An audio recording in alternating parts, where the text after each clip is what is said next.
भगवान यहाँ पर समत्व की बात कर रहे हैं कि इहैव तैर्जितः सर्गो येषां साम्ये स्थितं मनः निर्दोषं हि समं ब्रह्म तस्माद् ब्रह्मणि ते स्थिताः। विद्या विनय संपन्ने ब्राह्मणे गविहस्तिनि शुनि चैव स्वपाके च पंडिताः समदर्शिनः। जो जीवन में समत्व है, जिसको भगवान ने गीता में योग भी कहा है, समत्वम योग उच्यते, ये योग की बिल्कुल सीधी परिभाषा जो गीता जी में आई है। दो परिभाषाएं योग की आई हैं गीता जी में, उसमें से एक परिभाषा है समत्वम योग उच्यते और दुख संयोग वियोगम योग संगीतम। दुख के संयोग का वियोग हो जाना, इसको योग कहा है। तो पूरी श्रीमद् भगवद गीता में यह दो परिभाषाएं भगवान ने योग की सीधी सीधी दी हैं। यहाँ पर समत्व की बात कर रहे हैं। तो पूर्व के सत्संग में हम लोगों ने विचार किया था कि ये समता क्या होती है, समदृष्टि क्या होती है।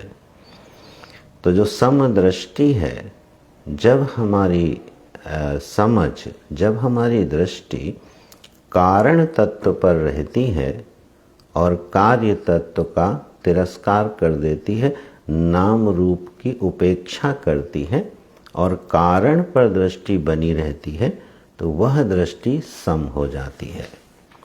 जैसे एक एक्सरे मशीन होती है और वो एक्सरे मशीन की किरणें दिखाई नहीं देती हैं, लेकिन वह शरीर का भेदन करते हुए अंतस्थ हिस्से को अपना दृश्य बना लेती हैं, विषय बना लेती हैं।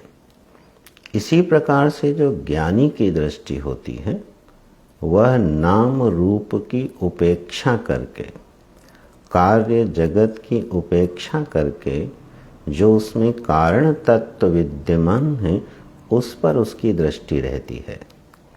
और यह दृष्टि ऐसी है कि यह जीवन मुक्त बना देती है, संसरण से विनिर्मुक्त कर देती है। इस बात को भगवान यहाँ प्रकाशित कर रहे हैं। इहैव तैहि जितः सर्गः येषां साम्ये स्थितं मनः। येषां ज्ञानिनां मनः साम्ये स्थितं। जिन तत्वदर्शियों का, जिन ज्ञानी पुरुषों का मन समत्व में स्थित है, इस समत्व भाव में, इस ज्ञान में स्थित है, तो उनके द्वारा तैहि समदर्शी भी, ज्ञानी भी, उन ज्ञानियों के द्वारा, उन समदृष्टि महापुरुषों के द्वारा जितः सर्गः, जन्म जीत लिया है। सर्गः शब्द का अर्थ है यहाँ पर जन्म। जो संसरण है, उस संसरण को जीत लिया है। माने अब उनका संबंध किसी भी देह से होने वाला नहीं है। तो तैहि समदर्शिभिः जितः सर्गः, उन्होंने इस संसरण को जीत लिया। और कब? इहैव। इहैव बहुत महत्वपूर्ण है इस श्लोक में। इहैव का मतलब है अस्मिन् शरीरे जीवद्भिः, इसी शरीर में रहते हुए, जीवित रहते हुए, वर्तमान जीवन जो एक देह के साथ चल रहा है, वह इहैव अस्मिन् शरीरे, इसी शरीर में रहते हुए। और ये एक बड़ी बात भगवान ने गीता में बोली है कि जो मुक्ति है, जो स्वतंत्रता है, जो जीवन मुक्ति है, वह, उसकी जो उपलब्धि है, वह इसी शरीर में रहते हुए प्राप्त होती है। यह परलोक का विषय नहीं है। यह किसी परिस्थिति से दूसरी परिस्थिति में जा कर के मुक्त होने का विषय नहीं है। आज वर्तमान में जिस परिस्थिति में यह देह है और देह स्वयं एक परिस्थिति है, इसी का जो देहाभिमानी जीव है वह भगवत कृपा से, गुरु कृपा से, शास्त्र कृपा से ऐसी निर्मल दृष्टि को प्राप्त हो गया कि इसी शरीर में रहते हुए वह शरीर से पार चला गया। इसी अंतःकरण में रहते हुए, इसी मन बुद्धि का व्यवहार करते हुए वह इससे पार चला गया, परिस्थितियों का अतिक्रमण कर गया। तो इहैव, ये एक बहुत महत्वपूर्ण शब्द है। तो यह जो जीवन है, इस जीवन में जो समत्व की दृष्टि है, सम दृष्टि है, वो हमको संसरण से विनिर्मुक्त कर देती है। ये समदृष्टि क्या है, इस पर हम लोगों ने विचार किया था। पुनः थोड़ा सा इस पर ध्यान देते हैं कि जो जीवन में समत्व है, समत्व का अर्थ होता है कि हमारा जो परिस्थितियों में हमारी जो प्रतिक्रिया है, वह प्रतिक्रिया कैसी हो गई है? सम हो गई है। आगे भगवान बोलेंगे कि वो हर्ष में हर्षित नहीं होता और अप्रिय की प्राप्ति में दुखी नहीं होता। तो ये जो हमारी प्रतिक्रिया है जीवन में, अनुकूल और प्रतिकूल परिणाम प्राप्त होने पर हमारा अंतःकरण, हमारा मन एक प्रतिक्रिया करता है। लेकिन ज्ञानी महापुरुष की जो प्रतिक्रिया होती है वो बिल्कुल विशिष्ट और विलक्षण होती है। क्यों? क्योंकि उसने उस तत्व को जान लिया है, और न केवल जान लिया है, अपने अभिन्न होकर के उसका साक्षात्कार कर लिया है, उसको पहचान लिया है। और इसलिए इस शरीर से लेके ये जो पूरा जगत है, तावत पर्यंत उसको एक ही वस्तु का दर्शन होता है कि यह सारा जगत आत्मोल्लास है, यह आनंद का उल्लास है, यह सच्चिदानंद परमात्मा की अभिव्यक्ति है। तो जितनी यह सृष्टि है, जितना यह दृश्य जगत और संसार है जिसकी हमको उपलब्धि हो रही है, इस उपलब्धि में जो अनुस्यूत तत्व है उस पर जिसकी दृष्टि टिक जाती है, येषां साम्ये स्थितम मनः। जैसे स्वर्ण के आभूषण होते हैं और आभूषणों के अनेक प्रकार होते हैं, लेकिन सुनार की दृष्टि जैसे आभूषणों का परित्याग करके स्वर्ण पर टिकी रहती है। कोई भी सुनार आकृति को महत्व नहीं देता है, उसकी पूरी दृष्टि स्वर्ण पर रहती है। जल में उठने वाली जितनी तरंगें हैं, उन सारी तरंगों में जिसकी दृष्टि जल पर टिकी रहती है, तो वो उठने वाली तरंगों में विषमता नहीं देखता है।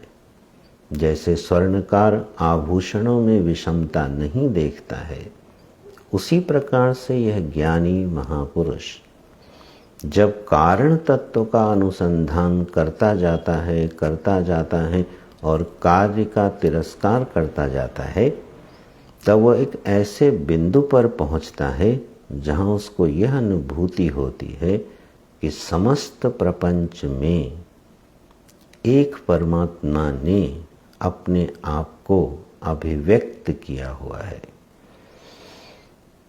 यह जो जगत है यह चिद विलास है। चिद विलास जग बूझत बूझत बूझत बूझे, गोस्वामी जी कहते हैं। तो यह जगत प्रकृति का विलास नहीं है, गुणों का विलास नहीं है, पंचभूतों का विलास नहीं है। किसका विलास है? तो बोले चिद आत्मा का, चिदात्मा का, एक आनंद वस्तु का उल्लास है। उसकी एक अभिव्यक्ति है। और इसी दृष्टि का आश्रय लेकर के वह फिर चाहे विद्या विनय संपन्न ब्राह्मण हो या स्वपाक के चांडाल हो, वह उसमें विषमता का दर्शन नहीं करता है। और विषमता का दर्शन न करने के कारण उसको न कहीं लगाव होता है और न कहीं घृणा होती है, न कहीं राग होता है, न कहीं द्वेष होता है, और फिर वह अंतःकरण के धर्मों से पार चला जाता है। तो यह जो भगवान ने यहाँ कहा कि समता में जिसका मन स्थित है, तो समत्व तो क्या है, तो स्पष्ट कर देते हैं, निर्दोषम ही समम ब्रह्म। ब्रह्म तत्व का नाम ही सम है। जो सम वस्तु है वो क्या है, बोले ब्रह्म वस्तु का नाम ही सम वस्तु है, वही निर्दोष है और वही सम है। निर्दोष कौन है, बोले ब्रह्म। उसमें क्या निर्दोषता है, बोले उसका किसी उपाधि के साथ कोई संस्पर्श कभी नहीं होता है, ये उसकी निर्दोषता है। प्रायः निर्दोष शब्द जो हम लोग प्रयोग करते हैं कि वह व्यक्ति क्या है, निर्दोष है, इसका अर्थ समझते हैं उसने कोई गलत काम नहीं किया, कोई दोष युक्त कार्य उसने नहीं किया, इसलिए वो निर्दोष है। उसने अधर्म नहीं किया इसलिए निर्दोष है। उसने कोई अनुचित कार्य नहीं किया इसलिए वह निर्दोष है, वो अपराधी नहीं है। भगवान ने शब्द प्रयोग किया ब्रह्म के लिए, निर्दोषम ही ब्रह्म। ब्रह्म क्या है, निर्दोष है। ब्रह्म में, ब्रह्म वस्तु में, आत्म वस्तु में कर्तृत्व नाम का दोष ही नहीं है, प्रमाता नाम का दोष ही नहीं है, तो कुछ करने की बात ही नहीं है। यह जो ब्रह्म की निर्दोषता है, यह क्या है, अपने अकर्ता भाव में प्रतिष्ठित हो जाना ही निर्दोष हो जाना है। क्योंकि दोषी कौन होता है, दोषी कर्ता होता है। जो करता है, जो कुछ कर्तृत्व भाव से करता है, उसी को गुण और दोष का संस्पर्श होता है। लेकिन जब आत्मा अकर्ता है, ब्रह्म वस्तु अकर्ता है, तो उसमें दोष की कोई संभावना उत्पन्न ही नहीं होती है। इसलिए अपने अकर्ता भाव में स्थित आत्म वस्तु ही निर्दोष है। तो आत्मचिंतन करते करते, अंतर्मुखी होते होते, जब हम अपने इस निर्मल स्वरूप को पहचानते हैं, इस निर्मल स्वरूप को स्पर्श करते हैं, तो यह आत्मा की निर्दोषता, आत्मा का जो समत्व है, वह हमारी बुद्धि में अभिव्यक्त होता है। ध्यान रखिएगा, जो ज्ञान है वह स्वयं निराकार है, आनंद स्वयं निराकार और अव्यक्त है, सत्ता स्वयं निराकार और अव्यक्त है, लेकिन उसकी अभिव्यक्ति कहाँ होती है, बुद्धि में, अंतःकरण में। तो जब हमारा अकर्ता भाव बुद्धि में प्रमा बन के उपस्थित होता है, उसी को बोलते हैं इहैव। इसी शरीर में रहते हुए वह अंतःकरण के धर्मों से पार चला गया। आत्मा की जो आनंद रूपता है, वह बिना उपाधि के अभिव्यक्त नहीं होती। आनंद की अभिव्यक्ति का जो आश्रय स्थल है, वह हमारी बुद्धि ही है। स्वयं आनंद तत्व निर्विशेष है और वह अपने को प्रकट नहीं करता। जैसे जो अग्नि सामान्य है, व्यापक अग्नि है, यह व्यापक अग्नि जब तक काष्ठ आदि का आश्रय नहीं मिलता है तो यह अपने को उपलब्ध नहीं करा पाती है, अभिव्यक्त नहीं करा पाती है। उसी प्रकार से यह जो आनंद वस्तु है, जब यह अंतःकरण की उपाधि में, हमारी बुद्धि में अपने स्वरूप से उपलब्ध होती है तो वह ज्ञानी की प्रमा कहलाती है। और जब विकृत होकर उपलब्ध कहलाती है तो जीव भाव को उत्पन्न करती है। अंतर बहुत थोड़ा सा है। आनंद की अभिव्यक्ति जब उपाधियों का आश्रय लेके उससे ममता करते हुए, उसमें कर्ता भोक्ता भाव रखते हुए अपने को उपलब्ध कराती है आनंद वस्तु, तो वो विकृत हो जाती है।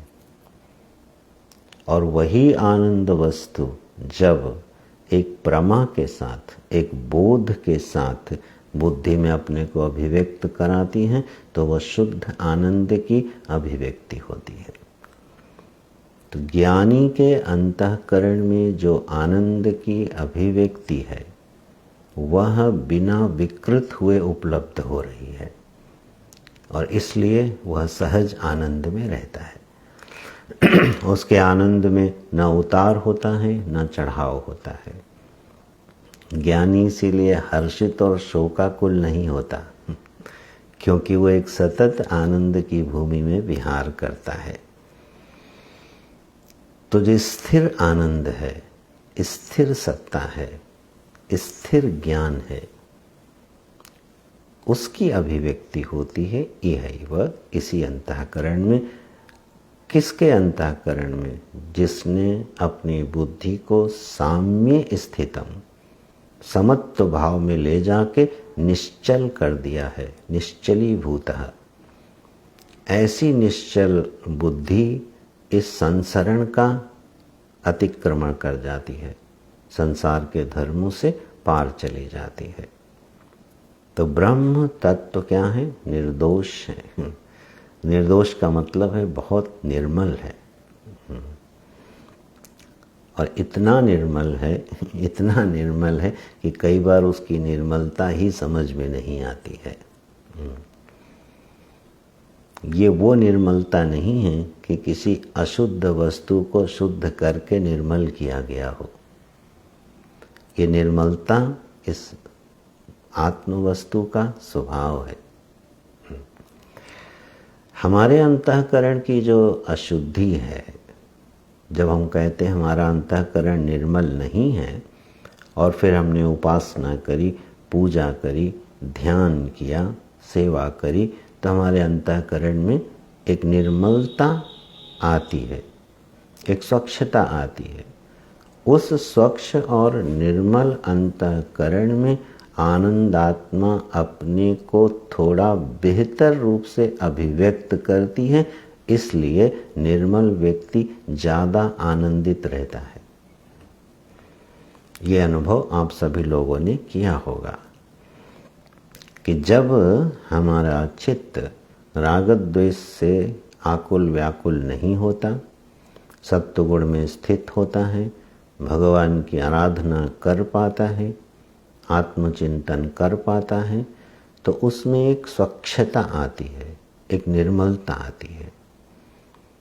और उस स्वच्छता में और उस निर्मलता में आनंद की मात्रा बढ़ती चली जाती है।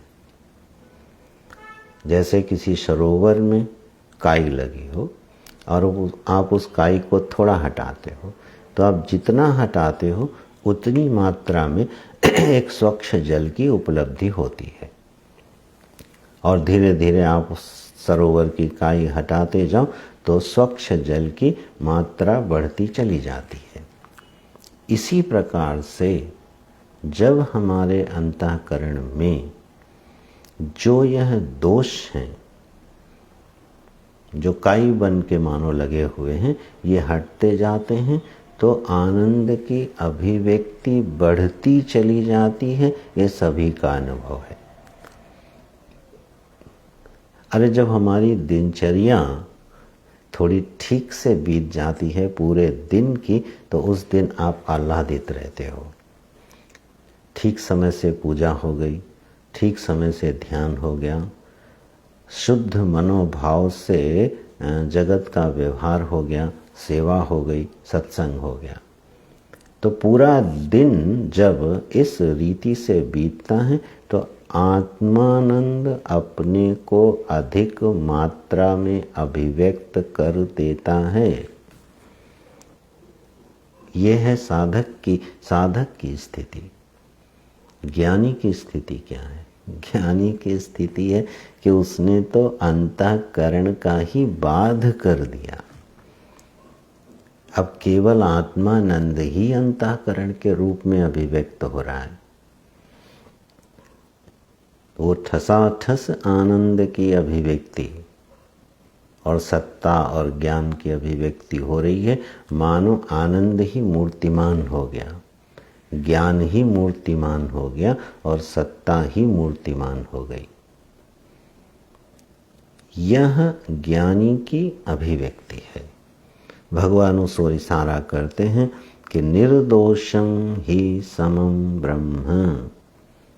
अरे अर्जुन, यह ब्रह्म तत्व अत्यंत निर्दोष है, समस्त उपाधियों से रहित है, निर्मल है। और ऐसा तत्व ही सम होता है। ऐसा तत्व ही सम भाव से युक्त हो करके हमारी बुद्धि में निर्मल प्रमा बन के विहार करता है। तो निर्दोषं ही समं ब्रह्म तस्मात् ब्रह्मणि ते स्थिताः। इसलिए इस निर्दोष ब्रह्म में वे ज्ञानी जन स्थित हैं।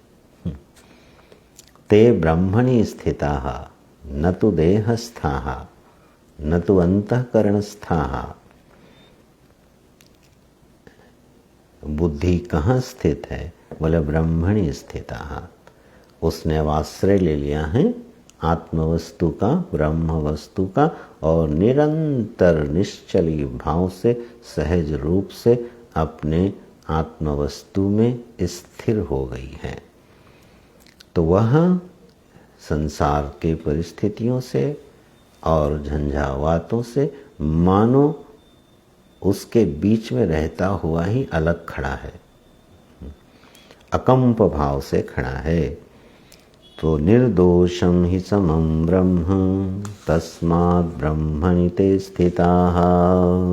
और इसी की जो अभिव्यक्ति है उसको भगवान बता रहे हैं कि न प्रहृष्येत् प्रियं प्राप्य नो द्विजेत् प्राप्य चाप्रियं स्थिर बुद्धिर असम्मूढ़ो ब्रह्मविद् ब्रह्मणि स्थितः। न प्रहर्षेत प्रियम प्राप्य, प्रिय को प्राप्त करके हर्षित नहीं होता और अप्रिय को प्राप्त करके उद्विग्न नहीं होता। गुरुजी बोलते रहे हैं कि कभी जरा कल्पना करके देखना है, ऐसी जो स्थिति है उस स्थिति की अपने निर्मल मन में एक चित्र बना के देखना कि ऐसा व्यक्ति कैसा होता होगा। न प्रहर्षेत प्रियम प्राप्य, प्रिय की प्राप्ति हुई तो हर्ष नहीं और अप्रिय की प्राप्ति हुई तो कोई उद्वेग नहीं। असम्मूढ़ स्थिर बुद्धि ही, अब उसकी सारी मूर्खताएं चली गई हैं और इसलिए उसकी बुद्धि स्थिर हो गई है। अब जीवन में दो ही फल हर मनुष्य को प्राप्त हैं, या तो प्रिय या अप्रिय। और ये भी बड़ी मज़ेदार एक बात है कि ये जो प्रियता और अप्रियता है ना, ये बिल्कुल सापेक्ष होती है। कोई वस्तु अपने स्वरूप से न प्रिय हो सकती है और न अप्रिय हो सकती है। ये जो प्रियता धर्म है, ये जो अप्रियता धर्म है, ये दृश्य वस्तु का धर्म ही दिखाई नहीं देता है। ये केवल अज्ञान का खेल है, इसीलिए भगवान बोल रहे हैं असमूढ़, जिसकी मूर्खता चली गई है वह ऐसी ऐसी स्थिति का लाभ प्राप्त करता है। क्योंकि जो प्रिय और अप्रिय है ये केवल हमारी बुद्धि की उपज है। यही बुद्धि किसी दृश्य को, किसी वस्तु को प्रिय बना देती है और यही बुद्धि उसी वस्तु को अप्रिय बना देती है। तो प्रियता और अप्रियता का निर्माण बुद्धि में हो रहा है कि वस्तु में हो रहा है। अरे और तो और, यह जो देह है ये सभी देहाभिमानियों को बड़ी प्रिय है। लेकिन बहुत बार ऐसे क्षण आते हैं कि यह देह ही आदमी को अप्रिय लगने लगता है, अपनी ही देह अप्रिय लगने लगती है और वो इसके साथ रहना नहीं चाहता। कई बार ऐसी विकट परिस्थितियां आ जाती हैं जीवन में कि अब व्यक्ति अपनी देह को भी रखना नहीं चाहता, उसको ये देह ही एक बोझ लगने लगती है। जबकि सर्वाधिक प्रिय किसी भी देहाभिमानी को या जीव को इस दुनिया में अपनी देह होती है। देहोपरांत प्रियता का दर्शन आगे बढ़ता चला जाता है। जो हमारे सुख को, हमारी देह के सुख को, हमारे मन के सुख के अनुकूल बनता है, उसमें प्रियता का दर्शन होने लगता है। और अनुकूलता का निमित्त हटते ही वह वस्तु या वह व्यक्ति अप्रिय हो जाता है। ये कितनी मज़ेदार बात है और कितनी विशिष्ट बात है, बल्कि एक स्वतंत्रता देती है। क्या अगर प्रियता और अप्रियता वस्तु का धर्म होता तो इससे हम और आप कभी पार नहीं जाते और भगवान फिर ये बात कभी बोलते ही नहीं कि वह प्रिय और अप्रिय से पार चला गया। लेकिन ये कितनी स्वतंत्र कर देने वाली बात है और कितनी सुकून देने वाली बात है कि वस्तु अप्रिय प्रिय नहीं है, परिस्थिति प्रिय और अप्रिय नहीं है, हमारी बुद्धि ने उसको प्रिय और अप्रिय बना दिया है।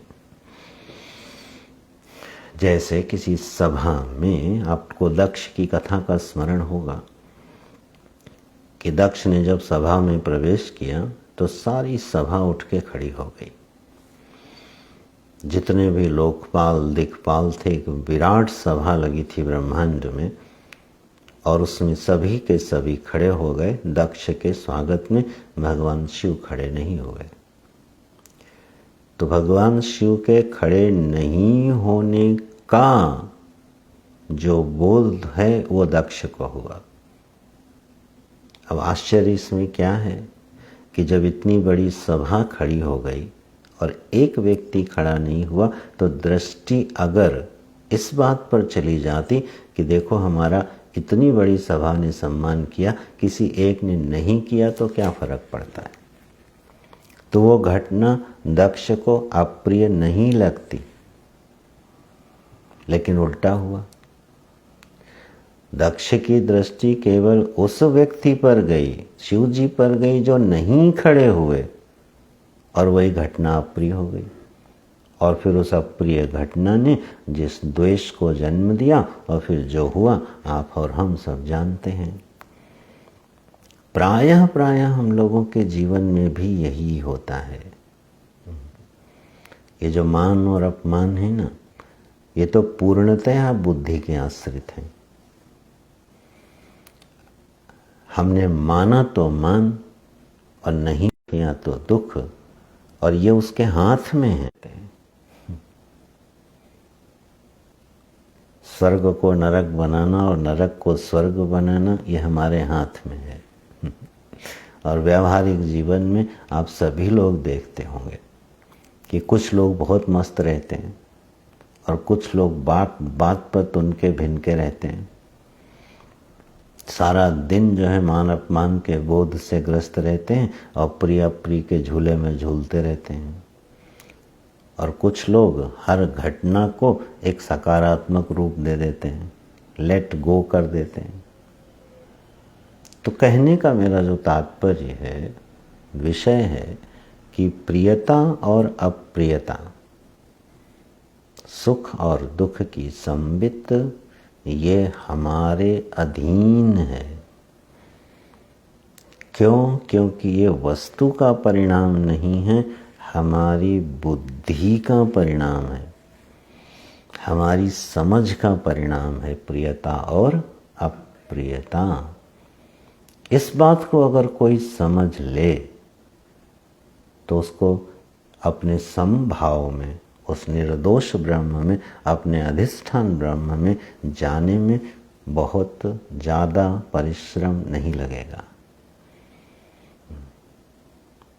तो यहाँ भगवान देखो परिणाम बता रहे हैं, उल्टा बता रहे हैं कि जब समत्व में स्थित होती है बुद्धि। श्लोक पर ध्यान दीजिएगा, पूर्व के श्लोक में भगवान ने क्या कहा? येषां साम्ये स्थितं मनः,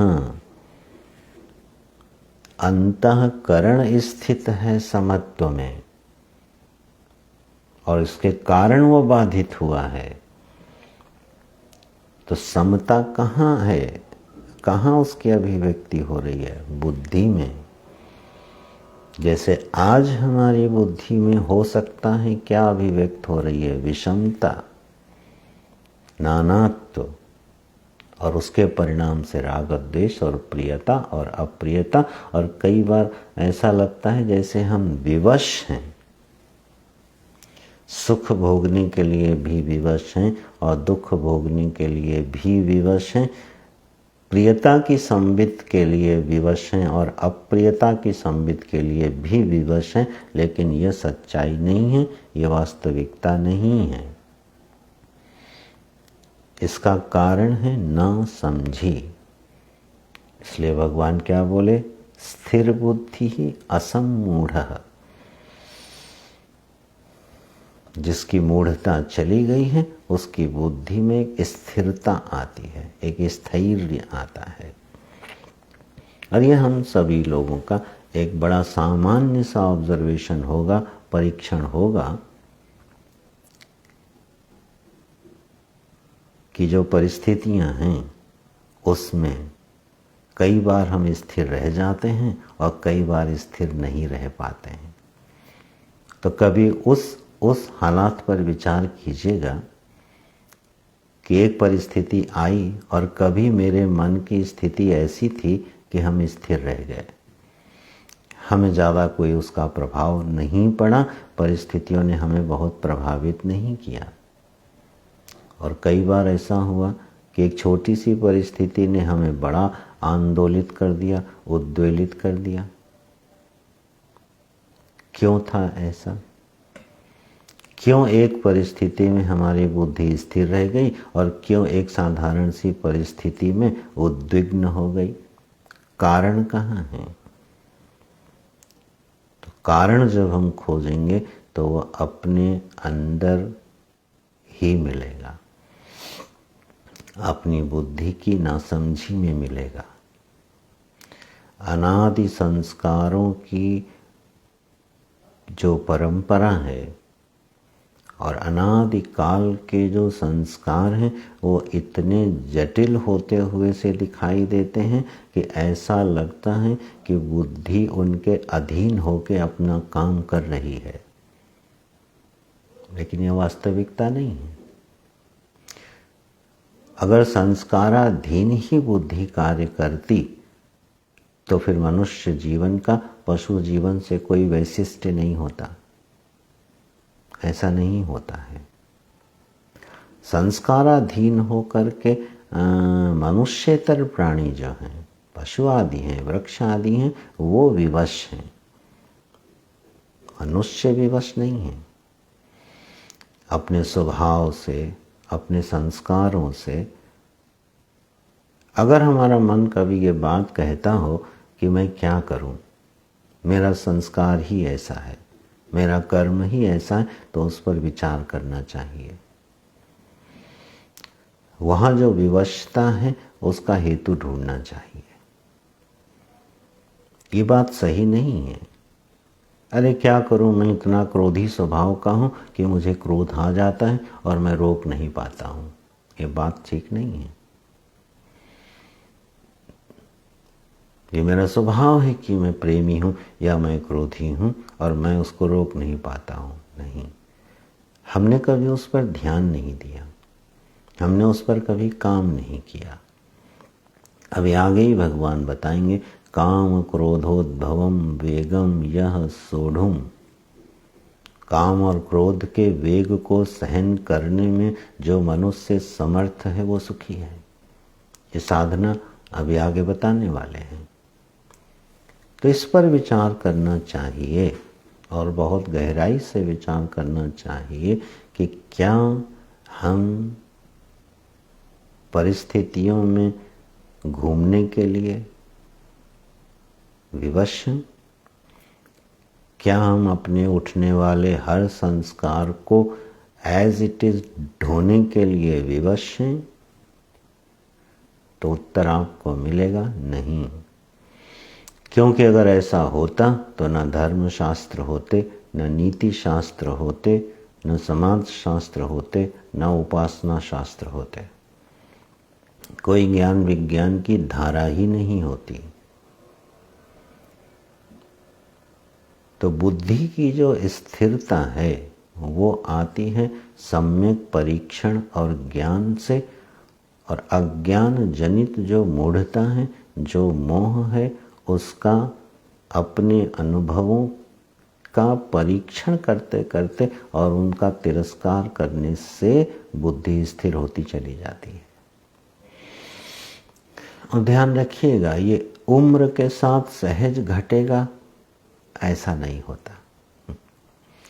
इस गलत फहमी में मत रहिएगा कि जब उम्र बढ़ेगी तो मैं प्रौढ़ हो जाऊंगा, मैं स्थिर हो जाऊंगा। ऐसा नहीं होता है।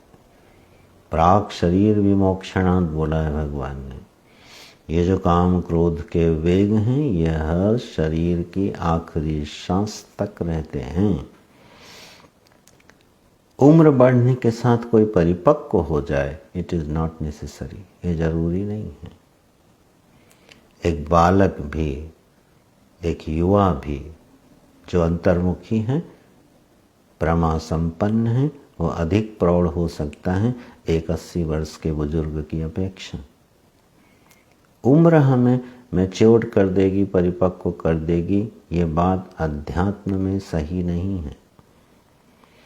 हो सकता है व्यावहारिक कुछ अनुभव और ज्ञान हो जिसमें उम्र के बढ़ने के साथ आप मैच्योर्ड हो जाओ और फिर आप बोलो कि हमने ये बाल धूप में सफ़ेद नहीं किए, ये धूप में हमारे बाल सफ़ेद नहीं हुए हैं, बड़ा जीवन देखा है हमने। ये बात आप बोल सकते हो किसी व्यावहारिक ज्ञान के संदर्भ में और बच्चों को समझा सकते हो। लेकिन जब बात अध्यात्म की आएगी, अंतःकरण के विकास की आएगी, प्रतिक्रियाओं में सम रहने की आएगी, तो ये बिना प्रयास के नहीं होगा, बिना भगवत कृपा के नहीं होगा। उम्र बढ़ने के साथ स्थिरता नहीं बढ़ती है। तो इसलिए जो जिस समय जहाँ है और अगर उसको सत्संग का लाभ मिल रहा है तो उसको उसी समय से प्रयास करना शुरू कर देना चाहिए। और हम विवश नहीं हैं। प्रिय और अप्रिय के झूले में झूलना हमारी मजबूरी नहीं है। इसको तोड़ा जा सकता है और भगवान इसी को तोड़ने के लिए तो करुणा पूर्वक गीता सुना रहे हैं। अर्जुन ने भी अपने लिए क्या शब्द प्रयोग किया था? मूढ़ः। कार्पण्य दोषोपहत स्वभावः प्रक्षामि त्वां धर्म सम्मूढ़ चेताः। क्या है अर्जुन की अभिव्यक्ति परमात्मा श्री कृष्ण के सामने? हे कृष्ण, धर्म के संबंध में सम्यक रूप से मूढ़ हो गया है अंतःकरण मेरा, धर्म सम्मूढ़ चेताः। अपनी मूढ़ता को अर्जुन जैसा प्रतापी और समझदार व्यक्ति परमात्मा के चरणों में निवेदित कर रहा है कि हमारी बुद्धि मूढ़ हो रही है पर प्रभु। तो अर्जुन किसका निराकरण करना चाहते हैं? मूढ़ता का, परिस्थिति का नहीं। युद्ध अर्जुन के लिए कोई बड़ी बात नहीं थी। हजारों युद्ध अर्जुन ने लड़े थे और बड़े बड़े विराट युद्ध लड़े थे। युद्ध से भयभीत होने का कोई कारण अर्जुन के सामने था ही नहीं। वो परिस्थिति उसे कपा दी हो, ये कोई ऐसा युद्ध वाली परिस्थिति कपा रही हो, ऐसा नहीं था। एक विशेष दृष्टि हो गई उसके उस युद्ध को लेकर के, जिसने उसके चित्त में एक मूढ़ता उत्पन्न कर दी और अर्जुन जैसा महावीर शिथिल हो गया, गिर गया, उसी युद्ध के मैदान में कंपित हो गया। हुआ क्या? केवल बुद्धि ने व्यतिक्रम कर दिया और अर्जुन जैसा महावीर गिर गया। सोचो आप, केवल बुद्धि में ही तो उसके दोष गया था। इसी प्रकार से हमारी बुद्धि में जो ये दोष प्रविष्ट हैं, इसी को कहते हैं मूढ़ता। भगवान कह रहे हैं यो असम्मूढ़ः स स्थिर बुद्धि। हे अर्जुन, जो असम्मूढ़ है उसी की बुद्धि स्थिर है। प्रभु कहाँ स्थिर है? बोले वो हर्ष के विषय आने पर हर्षित नहीं होता और अप्रिय की प्राप्ति में शोकाकुल नहीं होता। प्रिय और अप्रिय से पार चला गया। तो बोले क्या हमको जीवन में सुखी दुखी होना ही नहीं है? अरे बोले जब परमानंद में प्रविष्ट हो गए तो सुखी दुखी होने की जरूरत क्या है? भाई दुखी आदमी सुखी होना चाहता है ना।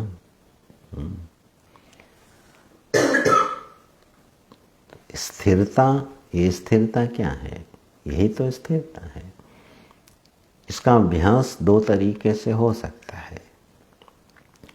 जीवन में हर्ष आया तो हमने ये माना कि प्रभु का दिया हुआ प्रसाद है, और जीवन में शोक आया तो हमने माना कि ये प्रभु का दिया हुआ प्रसाद है।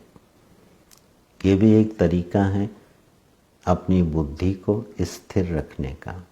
ध्यान दीजिएगा, जब एक भक्त इस तरह से परिस्थितियों को स्वीकार करता है तो परिणाम क्या घटता है? परिणाम ये घटता है कि उसकी बुद्धि स्थिर हो जाती है।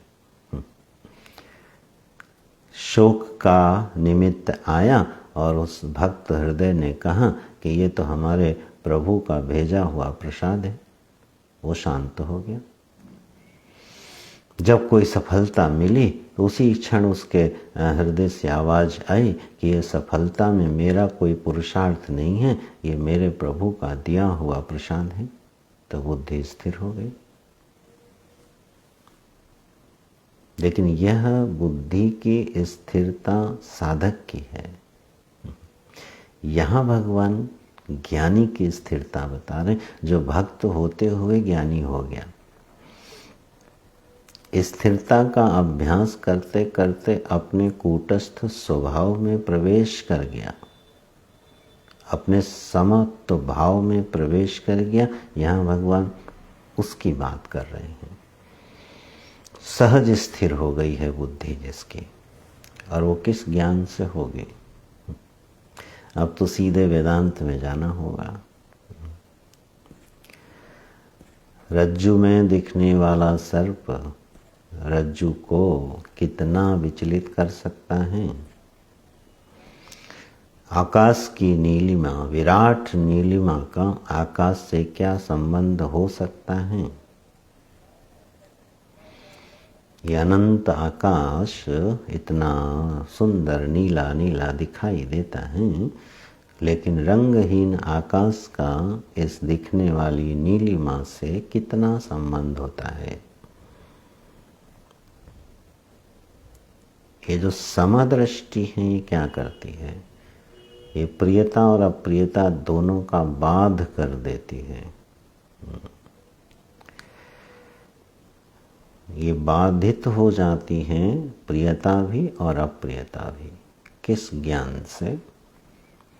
कि अंतःकरण में उठने वाली हर वृत्ति अपने अत्यंता भाव के अधिष्ठान में बिना हुए प्रतीत हो रही है। जिस मन से हम दिन भर परेशान रहते हैं, रमन महर्षि कहते हैं नैव मानसम मार्ग आर्जवात। ये मन है कहाँ जिससे मैं परेशान हूँ? इन महापुरुषों के वाक्यों को और शास्त्रों के वचन, भगवान के वचन को सुन के आह्लाद होता है। रमन महर्षि कह रहे हैं मन है कहाँ? और एक जीव दिन भर एक चीज से लड़ रहा है, उसका नाम है मन। आकाश की नीलिमा को तलवार लेके काट रहा है, रास्ता बना रहा है आकाश में जाने के लिए कि ये नीलिमा हटे तो हमें उसके पीछे का दिखाई दे। तलवार लेके नीलिमा काटी जा रही है,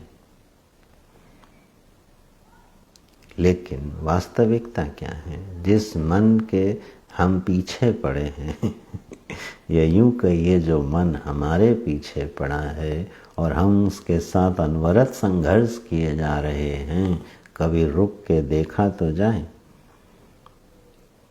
कि ये मन है क्या, ये प्रियता है क्या, ये अप्रियता है क्या, ये जीवन है क्या? तब ये कुछ रहस्य खुलने शुरू होते हैं। कहाँ? इसी बुद्धि में। इसीलिए भगवान ने लिखा इहैव तैर्जितः सर्गः। जिस बुद्धि में अज्ञान है उसी बुद्धि में ज्ञान होता है। इस बात को गुरुजी बहुत जोर से बोलते थे। बोले ज्ञान कहाँ होगा? बोले अज्ञान कहाँ है? जहाँ अज्ञान है ज्ञान वहीं होगा।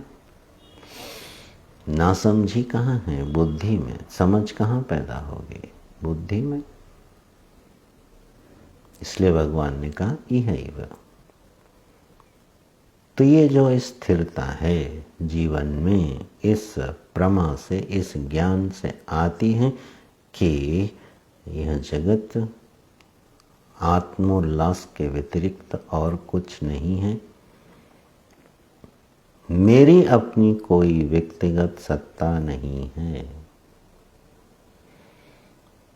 संपूर्ण दृश्य प्रपंच जो प्रतीत हो रहा है, यह प्रातीतिक प्रपंच भी आत्मोल्लास के अतिरिक्त और कुछ सिद्ध नहीं हो सकता। महोदधि में उठने वाली सुनामी और एक छोटी सी लहर जल के अतिरिक्त कभी कुछ सिद्ध नहीं हो सकती हैं।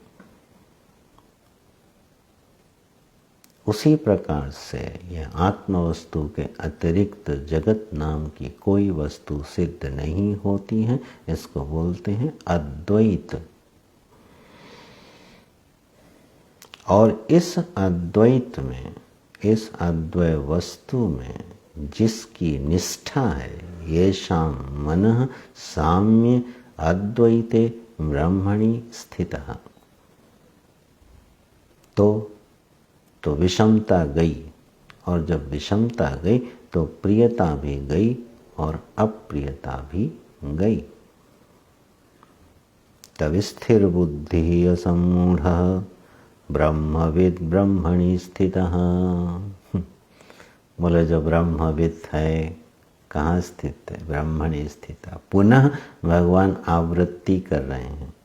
पहले भी बोले हैं, यह शब्द पहले भी पूर्व के श्लोक में भी बोला है, निर्दोषम ही समम ब्रह्म तस्मात् ब्रह्मणि ते स्थिताः। ठीक अगले श्लोक में उसकी आवृत्ति कर देते हैं, स्थिर बुद्धि असम्मूढ़ो ब्रह्मवित् ब्रह्मणि स्थितः। ब्रह्मविद का मतलब क्या है? बोले जिसकी स्थिति ब्रह्म में है। जिसकी स्थिति ज्ञान स्वरूप आत्मा में है वही ब्रह्मवित् है। ऐसे तो ये जो प्रसंग भगवान ने लिया यहाँ समत्व का, आत्मज्ञान का, ये जो प्रसंग लिया है, सर्वकर्माणि मनसा संन्यस्य आस्ते सुखम वशी नवद्वारे पुरे देहि नैव कुर्वन् न कारयन्। यहाँ से लेकर के ये 20वें श्लोक तक एक प्रसंग, विशिष्ट प्रसंग आया।